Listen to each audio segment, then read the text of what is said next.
Hello guys, dahil umuulan-ulan na naman, ang sarap na naman kumain. Ayan guys, nag-iisip nga ako kung ano bang kakainin ko dahil yung mga bulate ko sa tiyan naghahanap ng kakainin.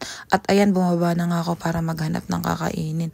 At eto ang mga nakita ko, wala akong gusto kahit pansin canton, ayoko. Sinubukan ko naman maghanap dito guys kung may makikita ko dito sa kabilang aparador. Dahil may sumakses na nga, ayun guys, may nakita akong dalawang Bake Mac dyan. Sana all may nakitang pang merienda at ayan, happy tummy na naman tayo niyan. Ayan guys, tamang ulan na naman sa hapon kaya nakakagutom kung ano-anong naiisip ko. Tumingin na rin pala ako sa rep kung ano ang magandang ipapartner at ayun, success nakakita ako ng chicken nuggets. Sana all. Inimpisahan ko na lutuin yung Bake Mac. Ayan, hindi tubig ang gamit ko kundi gatas at lalagyan ko siya ng cheese, Eden cheese. Ulit naman ang salita, hahaha, cherries. And ayan, nilagay ko na nga pala yung Bake Mac para mas masarap, gatas yung ginamit ko, hindi tubig. Tsaka mas makrimi kasi pag gatas at nilagay ko na pala yung pinakang lasa nung Bake Mac, yung pinakang creamy niya at yung lasa. At nagprito nga pala ako dyan ng chicken nugget habang niluluto ko na yung Bake Mac at nilagay ko na rin yung cheese. Lagyan lang natin ng cheese para mas masarap at mas masarap ang kain natin. At ayan na guys, then here's the final product. First bite natin guys, kain po kayo.